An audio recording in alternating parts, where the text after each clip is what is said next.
Welcome to Ready Layer 1. It's a crypto podcast that focuses on the NEAR ecosystem. This is Who Sharded, our weekly news update that's powered by NEARWEEK, where we also talk about NEARprotocol and also the Aurora ecosystem. Oh, Joe, how was your week? Good week. Busy week. A lot of stuff going on. You're just doing a bunch of validator stuff. Yeah. You're in staking wars. You're deep in staking wars. I am. Oh, man. Well, this week, everybody, we got a lot of good things happening here. We've got 700 projects on the NEAR, Aurora, and Octopus network. Yep. We're talking about NEAR Ukraine running their own validator. We're talking about the NEAR Foundation partnering to have the inaugural Global Women in Web3 Changemaker list. We're talking about NEAR Foundation providing $50,000 grant to the Here wallet, Bitco and their support of NEAR. Absolutely. And then, we go into the DeFi aspect of like some liquid staking with Metapool and Meta Yield and Cheddar Fee and Linear, all that stuff as well. Yeah, and then we wrap up. We talk about Wormhole now supporting Aurora, and give a quick kind of Stakewars update. NEARWEEK's great. Like their daily newsletter is like a nice thing to just pop into daily and see, because you'll start to see a lot going on. Yeah, absolutely. Especially things going on. Yeah, totally. And in bear markets, like I think a lot of people get news from like Twitter and stuff like that, which kind of has like a little bit of a like the NFT sort of the playful stuff, like the the maybe like I'm not gonna say like they don't move the needle, but they're still like projects, but they're not like massive DeFi infrastructure that projects that might not have the most popping in Twitter. Yeah, it's not the same financial implications. Sure, exactly. So like I do definitely recommend people come check out NEARWEEK and just like keep up with it, especially if you're at all interested in NEAR and want to know what's going on. Absolutely. And also, Joe, this show is not financial advice. I was just thinking about this because we're going to be talking about like NFTs, DeFi projects, all sorts of projects, dApps. And then over time, a lot of them might disappear. Some might be just straight up scams. Like, so really do your own research. Yeah, I mean, this is something where like we're just letting you know like what's available and what's out there. These are not recommendations. So and Joe, right? Like, yeah, and this is like a thing I think is just like super important in general in crypto. I've been thinking about this a lot in the bear market. Like in a bull market, people just throw money at places and it's exciting. And I almost think like it's easy to buy crypto in a bull market because it's usually going up. But it's kind of the worst time to buy crypto is in a bull market if it's getting towards the last half of it, because then it usually goes back down unless you're like a trader and stuff. Yeah, sure. And so now that things are a lot slower and it's a little bit like more of a bearish market and things like that, I think it's a good time for people to do research. Take some time before you throw capital at something. Definitely. Yeah. And so let's jump into the NEAR news. Some positive stuff. I mean, it's 450. We had a little run there this week. Yeah. I mean, the price action has been good. It's been going up. It's been outperforming other L1s. Again, with minimal like clear like hype news. Like there hasn't been like necessarily like there's a lot going on, but there hasn't been like some hype around anything in particular. So it's nice to see the price kind of going strong without that. Yeah, totally. It is nice to see. And then a piece of news this week that was really cool is that there are over 700 projects. 700. That means that 700 teams on between all three, right? NEAR, Aurora, and Octopus Network. Yeah. I mean, dude, remember when it was just a couple? Oh man, that's like awesome to see. It's growing. That's people building. Absolutely. So this week was announced NEAR Ukraine launched their own mainnet validator. And what's unique about this is, so if you don't already know, NEAR has different guilds, essentially, some are per country, some are per region, things like that. And so it's kind of like an offshoot of NEAR. So it's all part of the same ecosystem, but they have their own maybe meetups and meetings, and they do some of their own projects. And so them as a group put together their own validator. What's unique about this though is you still get the same type of rewards as you would staking on any other validator on NEAR. And they have a 7% fee. So typically you see fees to people staking anywhere between 5 and 10%. They chose 7, which is a fair number, but that funds that are they're earning from the validator are actually going to support the Ukrainian armed forces. So those are going to be straight to a donation.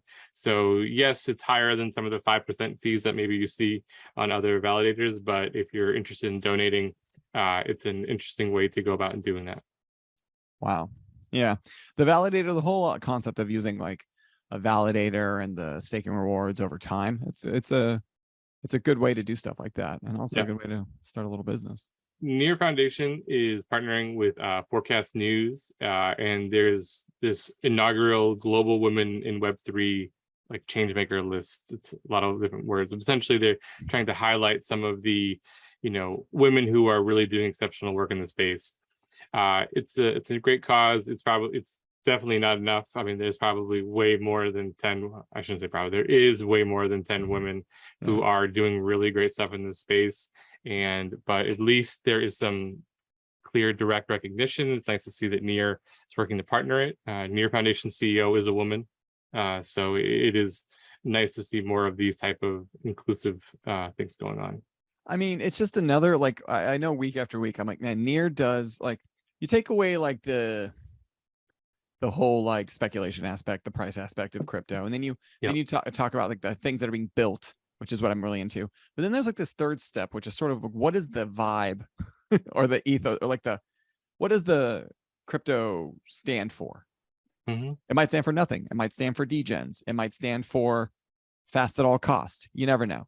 And I think NEAR, in a couple instances in the last 6 months, have shown that like they are about like just kind of the way I vibe, you know what I mean? Like recognizing women, which should be being done, and a lot of other situations as well. So yeah, definitely. I just like NEAR's vibe in general. When people ask why NEAR, I'm like, well, there's all these other reasons, and then the vibe.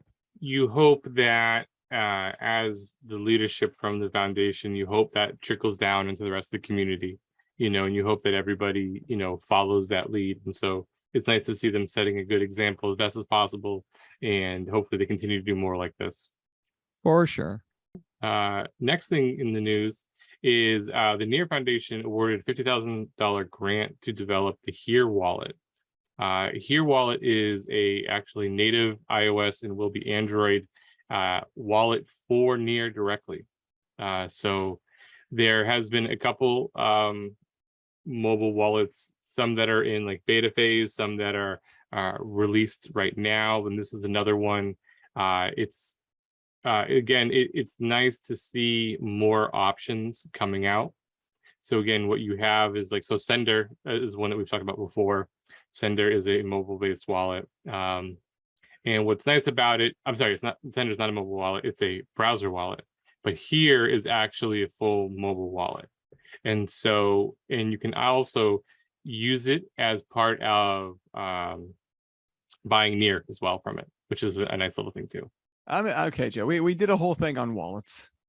Like, so NEAR, like, how big is this wallet thing? Like, to me, I like the web wallet, but I'm sure there's massive limitations in it. Or maybe there's not. Maybe there's super perks that I don't know about. From a technical side, is it kind of like eventually, if I am heavy in NEAR, I should have 3 wallets? I should have the web wallet, I should have a mobile wallet, and I should have a Chrome extension? Or like, do they each serve a different purpose, or is there one wallet to rule them all?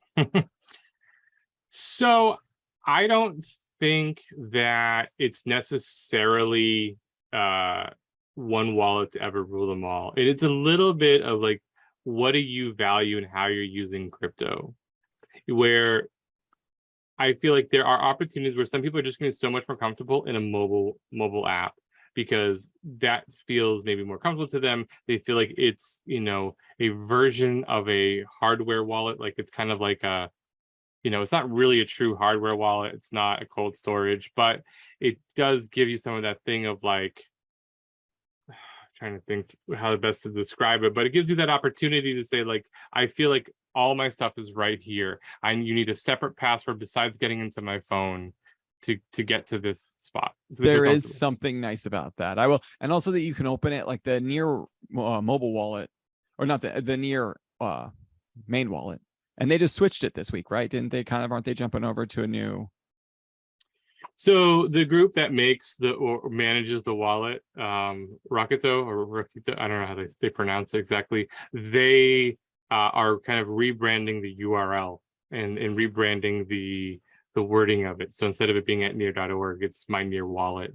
It's the same thing. It's not new necessarily. It's just a site rebranding. I'm pulling it up right now to look. Oh, okay. So it's a site rebranding. Okay. Yeah, and you are, and I think it makes more sense to do it that way, where it takes, again, it starts to pull away from the foundation. Yeah. .org, so that kind of thing. Well, it kind of has to, right? When a chain's going towards decentralization, which is just like such a cool like experiment to see what happens when things go from a core team to decentralized. Things have to start. The baby birds have to fly. Exactly. Yeah, and that address is mynear@wallet.com. So, yes. But you have to have a little bit of NEAR to open one. So like a mobile wallet, you don't, right? So I think there's something. Well, go on. So you still need to have some NEAR to have your wallet with your name, right? So to have the human readable wallet name, which is a really an important feature of NEAR. You actually, in order to do that, you need to actually pay for storage on the blockchain. That's why you have to have NEAR in there. And so, yes, to create your initial account, you would still need some NEAR in order to have your name in there. Yeah, I kind of find that's sort of the trickiest thing for NEAR that I've found with my non-crypto friends. Like other ones, you got to download a Phantom wallet, get a MetaMask, things like that. And just like then go at your convenience, get some crypto and send it. With NEAR, there's like another step that you've got to get it first, then get the wallet. Then, it's just a little bit, the moves are being made and people are creating projects and stuff like that to try to help ease that. Yeah. And but part of the problem here though is like, it's about the user experience, if they can fix how that flows, because again, like this is just how this works. Like you can't store something on the blockchain with nothing, right? Like there has to be you have to have that a little bit of NEAR. So as they work to figure out some better user experiences to get you from point A to point B, I think that will get better. But for now, it's a little extra hoop. Okay. I got you. Yeah. All right. Makes sense. All right. Well, looking forward to the more wallet options, and I will be trying them all out. Yeah. So this story is a couple stories combined because it's about the DeFi on NEAR. And if you're into DeFi, decentralization and DEXs and yield farming and borrowing and doing all that kind of stuff, NEAR's really starting to build out a lot of this, and stuff's starting to come together, starting to partner, starting to link up. The EVM with Aurora, you get into that whole space, it really supercharges the experience. Sure. It basically, it gives you a suite of things that you could want to do. So let me try to break this down. So first, you've got Cheddar Fee, which is like a reward, like a loyalty token that we can get into, but we don't need to get too deep in that. But it's a pretty cool thing. People should check it out. Joe, we should probably interview him someday. And then you've got Metapool, which is the largest staking liquidity of NEAR, right? So you get staked NEAR. Liquid stake, yeah. Yeah, sorry, liquid staking. Thank you. Yeah. Let's use the right terms here. It's and then liquid staking of NEAR. And then you have Meta Yield, which is created by Metapool, which is like the Kickstarter. It's like a Kickstarter for projects on NEAR. Okay, right. So that's sort of the three projects that we can start with.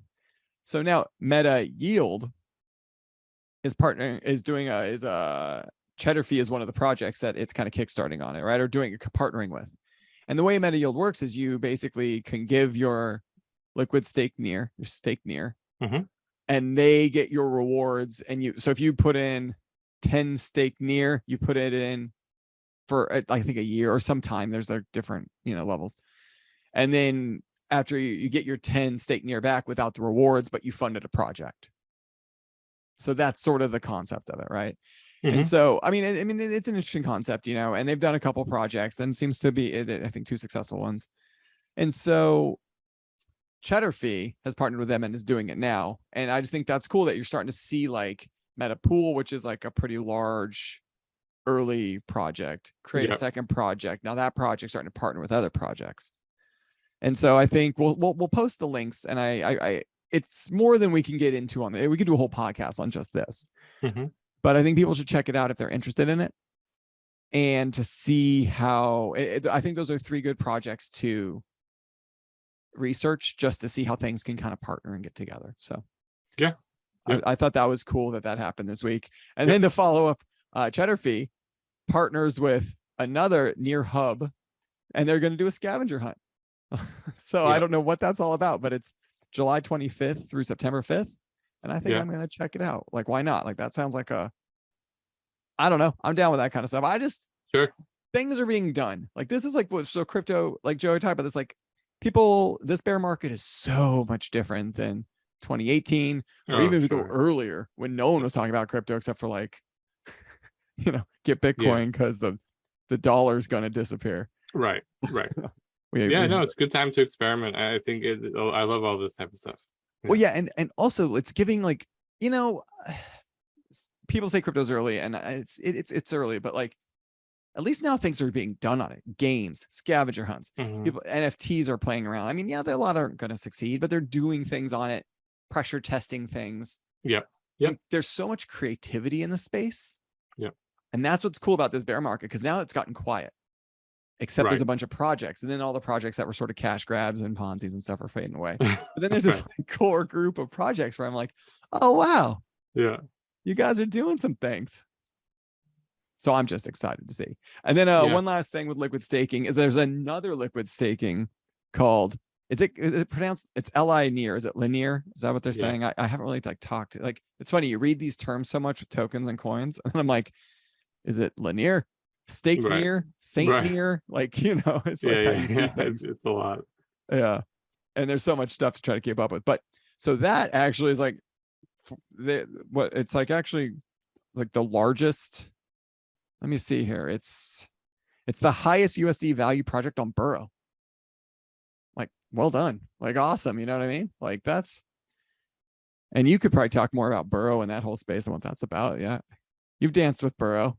Yeah. I mean, Burrow gives the opportunity to borrow against, what.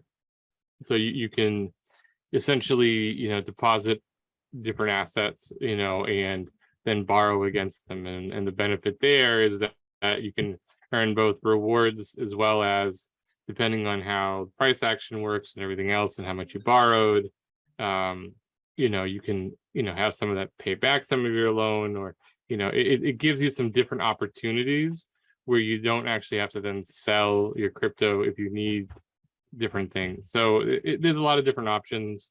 It's not for everybody. Again, it's not financial advice to necessarily do this. Financial advice. But it's another, right? Like, it's another tool in the toolbox to be able to say, if you need to do these different things, this is available to you on NEAR. I mean, you start getting into DeFi stuff, like, not only is it not financial advice, like, you should, if you're ever even thinking about it, it's like very much learn it. If you're not sure, you should ask questions. Don't be afraid to ask questions. Yeah. And if anything in the last 4 months has said anything with all the stuff going around in the entire crypto system, is that, like, this DeFi stuff is no joke. You know what I mean? You start getting into some like centralized stuff and then decentralized stuff, and you start over leveraging, and then you start doing backdoor weird deals off the chain, things. Though DeFi's held up pretty good, man. DeFi, like, if there was a case for DeFi, the last 3 months, I would say, is the strongest one I've seen. I mean, especially when you compare it to CeFi, and even traditional lending, it's really presented itself as some interesting use cases and some stability that we hadn't seen otherwise. So yeah, which is cool. We'll see how that kind of happens in the long run. All right, Joe, you got the next story. I kind of went on a rant there, or a run. So no problem. So next up is Bitco. So Bitco is a custodian. So people who are doing more institutional investing. Bitco is, now supporting NEAR and NEAR related assets. They're the first, they call it a qualified custodian to be able to do this on NEAR. So if you're an institutional based investor, or if you are a big investor but you do not want to be the custodian of your own stuff, you want as more of an investment option, Bitco now does support NEAR, and so again, that's a nice. It's just like the wallets. It's another avenue to bring, volume and liquidity onto the chain. Yeah, man, NEAR's doing this thing that I haven't seen. It's just kind of like just building. It's raised a ton from VC, so it's got runway. It's got a couple of years of cash. Then it's just building a ton of things that aren't quite. It doesn't have like a huge social following yet. It hasn't kind of hit that crypto run that some cryptos do. Right. But I think that's going to be super good in the long haul, because you want to build these things slowly, and like ideally you kind of want NEAR to not be really known for another year and a half, known but not like overly known. Then once all the blocks are in place, the bridges are built, the roads are built, then you bring in all the traffic. Yeah, I mean, it is one of the things, where I'm a big believer in the sense that if you're not here for the speculation, and if you truly are here for what this can do, then the price movement, minus this past crash of everything went down. Okay, so take that thing. The general steadiness of NEAR's value should be seen as a positive. Yeah. Because to me, that says is not getting caught up in hype cycles. It's not getting caught up in just running for no reason.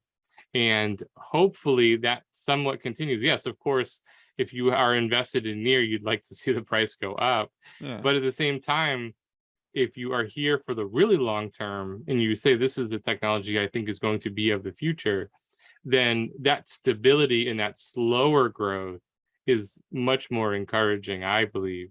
I mean, I'm not a financial person. I just feel like that to me feels more stable long term. Exactly. That's a project I want to be a part of. Do you want to talk about Wormhole real quick? Oh, jump it. Yeah, go for it. Yeah. So one thing on Aurora, I think is really, kind of big news is so the Wormhole protocol, which is a bridge-based protocol, so allows EVMs to talk to each other. It allows, so you can, again, I shouldn't just say just EVMs, but they connect a lot of different chains, kind of like a layer 0. It's bridge-based. They are now connected to Aurora.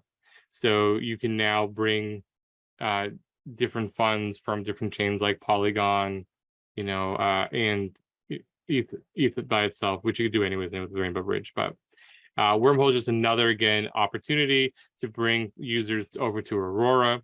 The first thing that's using it is something called Swim Protocol. And Swim Protocol is automated automated market maker. And it's on Wormhole natively. And so again, what's really nice is that you can now leverage that through Aurora. So again, these are just more doors, right? More things opening up. Absolutely. And man, don't fade Aurora. Aurora's got some stuff going on. So much going on. Yeah, so last thing this week I think we should touch on is the ongoing Stakewars. Again, quick recap. This is an opportunity for people to compete, to have a seat on mainnet as a chunk validator, so not a full validator, a chunk validator. This is part of the long-term sharding plan of NEAR, and so it's a unique opportunity. And the benefit here is that you're able to get enough NEAR delegated to your validator to run your seat for a full year without you having to front all the money. And so that's why this is a good competition if you're really interested in that. It's been going on now for about a week, and we at Ready Layer 1 are competing in it. And it's been a great experience so far. It's been some hiccups from the competition as a whole. Just, everyone trying to feel their way through it. If you know kind of how blockchains work, there's been 2 hard forks because of people messing around on the network, but it's been all good. The community's been super helpful. If somebody's interested in joining, I would encourage them. There's still plenty of time to jump in. You can jump into the NEAR Discord, and there's a Stakewars channel. People are more than happy to help out, give advice, get you going. The directions and the challenges, the first 4 challenges are literally you getting your server up and running. So if you're not sure exactly how all of those pieces work and you want to give it a shot, you can go for it. It's one of those things where it goes from now till September, but there's going to be challenges all along the way. And that it's not just technical stuff, it's also some content and, and being able to be part of the community. So it's been really great so far. Yeah. And something for our listeners to think about too is that this is like the next step of decentralization for NEAR protocol. That's huge. Yep. Right now there's 100 validators. This will then bring on, they're going to do chunk validators, which will be what, 200 to 300 total validators, including both validators and chunk validators. Like that's just another step towards decentralization. And that is, and I think it's only they're in stage 0 now. So it's going to be stage 1. Yeah. Yeah. So it's, they have, I believe, phased out to all the way phase 4, I think, maybe. And so, and again, if you look at what NEAR's mission statement is, and the way that they plan to support, their plan is to onboard a billion users. And the way they're going to get there is through this sharding technology, because it does not add, more bottlenecks on the network. It keeps up with the same throughput. It allows you to still have a fast and secure network. And so that's why sharding is so important and so unique here. And so being able to be part of this, maybe have your validator up essentially for free to get started, early days on this network is huge. And if you're just super interested in these type of things, it's a great learning experience. As someone who has run servers for years, and I feel obviously pretty comfortable in this space, I'm still learning. I'm still learning stuff. I'm still getting a better sense of like how the network is really running, what contributes to possible downtime, what contributes to, issues. And the more, the more knowledge you have is never going to be a bad thing. Awesome, Joe. And you've just been crushing. It's just been awesome to see, man. Cool. So that is our Ready Layer 1, Who Sharded. Yeah. So thank you all. And again, the daily newsletter is a great thing to check because there is stuff happening every day. Every day. Yeah. All right. Well, thank you all, and we'll talk to you soon. Yeah. Keep sharding. Keep sharding. Dude. You found it. You found her out. Keep sharding. Yeah. All right. Ready Layer 1 is provided for educational, informational, and entertainment purposes only, without any express or implied warranty of any kind, including warranties of accuracy, completeness, or fitness for any particular purpose. You should not make any decision, financial, investment, trading, or otherwise based on any of the information presented in this podcast without undertaking independent due diligence and consultation with a professional broker or financial advisory.